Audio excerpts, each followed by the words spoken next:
Sunday morning, that too in Bali. So I'm grateful to all of you for being present here.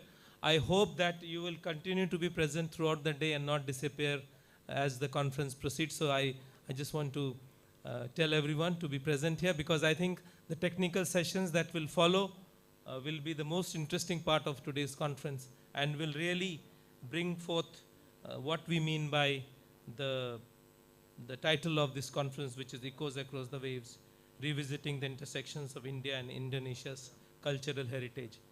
I want to begin by thanking ISCS, Arindam Mukherjee, Makayas, Dr. Ghosh, our Consul General, for putting this together. It is not an easy task to host a conference, to have eminent academics and researchers to come together to a different city, stay here, and then present papers. So it's a Herculean task, and I must say that my Consul General, Dr. Shashank Vikram, and his team has done an admirable job. I would like to request all of you to give them a round of applause for bringing this together. I am not a cultural expert, but I can very easily, in my 1 year that I have been here in Indonesia, and I'm not talking of Bali alone. In Indonesia, we can easily and very, very openly see the linkages that have existed over time between India and Indonesia. It is very evident, and I think it was Tagore who said that in Java, I see India everywhere, but I don't recognize it, which I think means that the cultural manifestations have been refashioned, reformed by the Indonesian genius, and then what has come out is an amazing product of cultural integration. And I think that we see today. Today we just saw the dance. We see glimpses of our dance form, but it is not the same. So similarly in the language and the cuisine, I have heard, and I don't know if it's true, but there are papers which say that what we commonly eat as breakfast food in India, which is idli, actually originated in Indonesia. And if I say this in the streets of Chennai and Madras, I may be lynched because everyone considers idli to be a very Indian food. But idli sadly is not eaten as idli in Indonesia. It has some other name and is still consumed in Indonesia. So there are many other forms of art and culture which have intermixed. One good example is, of course, batik. And another good example, I think Aparna will agree with me, is ikat, where India and Indonesia are perhaps the only 2 or 3 countries in the world where we have the ikat, a double ikat or the triple ikat still in existence. So these are the linkages that are there. And Indonesia, as Consul General said yesterday, the Indian Ocean separated us but also helped us connect. And I must say that a new project is coming up in India called the Stitch Ship Project, where the Indian Navy and other marine experts are putting together a ship as a ship which existed centuries before. And the first voyage is to Oman, maybe in the coming year. We are trying very hard to make sure that the second voyage of the Stitch ship comes to Indonesia and comes to Bali. So that is a project we are working on. And if that comes through, then we will be really revisiting our history, where maybe hundreds or thousands of years back, people from India, perhaps from Odisha, did the Bali Jatra and came to Bali. I don't want to prolong this inaugural session, but I must say that culture is appropriated. So it is important to understand where it began, what are the origins, and also to understand its, metamorphosis. And sometimes it is in a very crude way. And I can tell an example. I went to a wedding, and in the wedding, at the ice cream counter, they were putting tilak on everybody. We all know what is tilak. Rishi ji is having a tilak. So they were putting a tilak on everybody who was taking ice cream. So I was very impressed, and I said, you are really a very, very, cultural person. You are putting tilak on everybody's head. He said, no, I am not a cultural person. I am just making sure that you don't come for a second ice cream. So that is another distortion of culture. But here we are not here to discuss that. We are here to discuss how culture has united us and binded us together and brought us together. I am looking forward to hearing the technical sessions, and I hope Arindam, you will be putting these papers together into a volume, which will then have wider dissemination. With these words, I thank all of you for being here, and I want to make sure that this conference is not the first and the last, and we will put pressure on our dear Consul General to organize more such events so that people of India and Indonesia can come to know about their shared history and past. Thank you.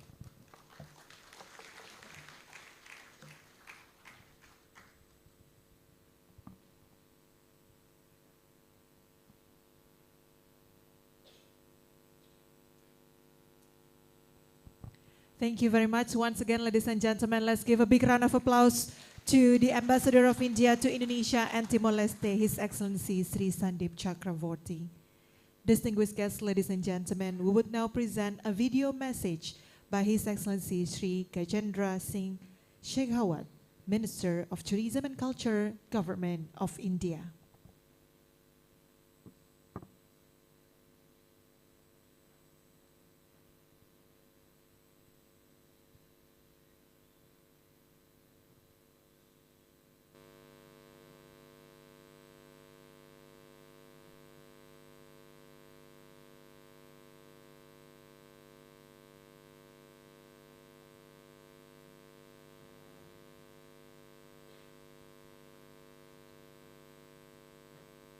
You at the international conference Namaskar and Om Swastiastu.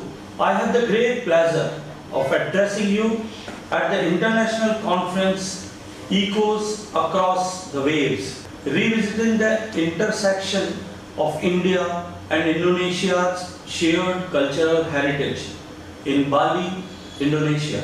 This significant event, organized by the Consulate General of India in Bali, the Maulana Abdul Kalam Azad Institute of Asian Studies, the Ministry of Culture, Government of India, and the Institute of Social and Cultural Studies India, stands as a testament to the enduring and profound cultural ties that unite our two nations. The rich tapestry of historical, linguistic, religious, and cultural contexts that define our common history has developed over innumerable centuries. We are here today to examine these linkages, delve into the details of our entwined past, and shed light on the ways in which our cultures have impacted and enhanced one another.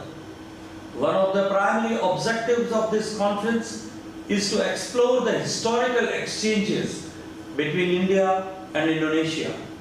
Our ancient maritime trade routes, which crisscrossed the Indian Ocean, facelifted not only the exchange of goods but also the flow of ideas, beliefs, and artistic expressions, shaping the shared culture and spiritual landscapes of Indonesia and Bharat. We also seek to examine the contemporary manifestations and influences of our shared cultural heritage. Echoes of our past resonate in our present, in our languages, literature, art, and daily practices. By understanding these influences, we can appreciate the depth of our cultural ties and their importance in today's world. This conference is a unique forum that encourages dialogue and collaboration between experts, researchers, thinkers, artists, and practitioners from various fields.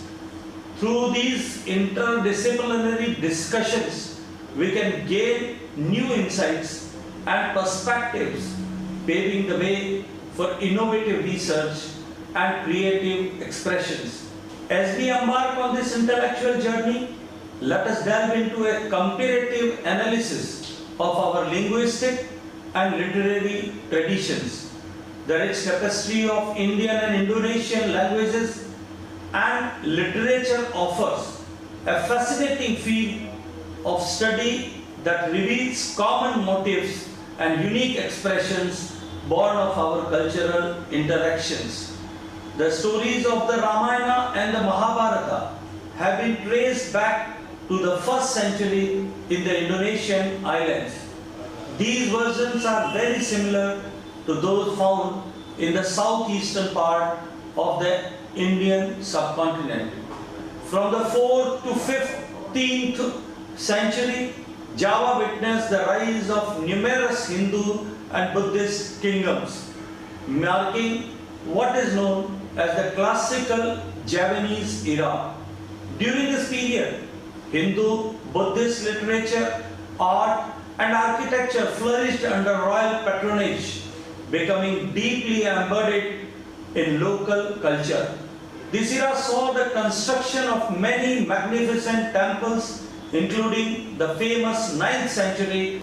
From the 4th to the 15th century, Java witnessed the rise of numerous Hindu and Buddhist kingdoms, marking what is known as a classical Javanese era. During this period, Hindu, Buddhist literature, art and architecture flourished under royal patronage, becoming deeply embedded in local culture. This era saw the construction of many magnificent temples, including the famous 9th century Prambanam Hindu temple and the Borobudur Buddhist temple, both located near Yogyakarta.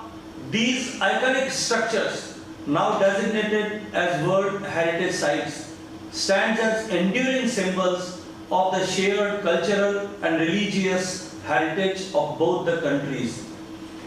It should be noted in 1927, Gurudev Rabindranath Tagore travelled to Bali and other regions of present Indonesia as part of his extensive journey through Southeast Asia.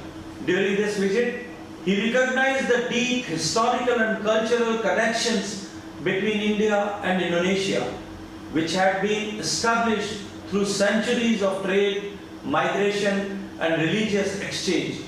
Tagore's admiration for Indonesian culture was reflected in his writings and speeches, where he frequently praised the beauty and richness of Indonesian dance, music and theatre.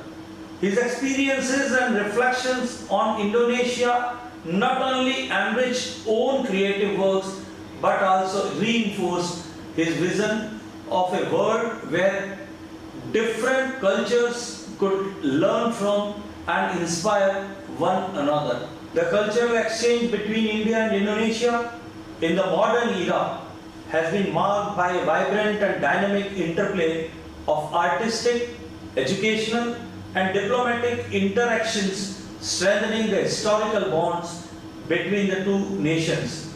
Both countries have engaged in various cultural exchange programs that highlight the rich artistic heritage. Indian classical dance and Bollywood cinema are immensely popular in Indonesia, while Indonesian traditional dance and music find appreciative audience in India.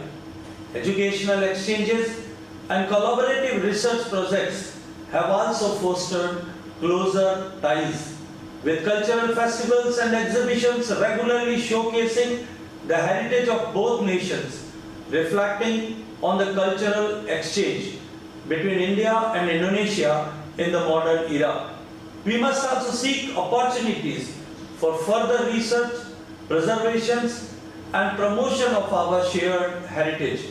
The legacy we inherited in the treasure trove that must be cherished and safeguarded for future generations. In conclusion, I extend my heartfelt gratitudes to the organizers, participants and everyone who has worked tirelessly to make this conference a reality. Your dedication and passion are the driving forces behind this noble endeavor.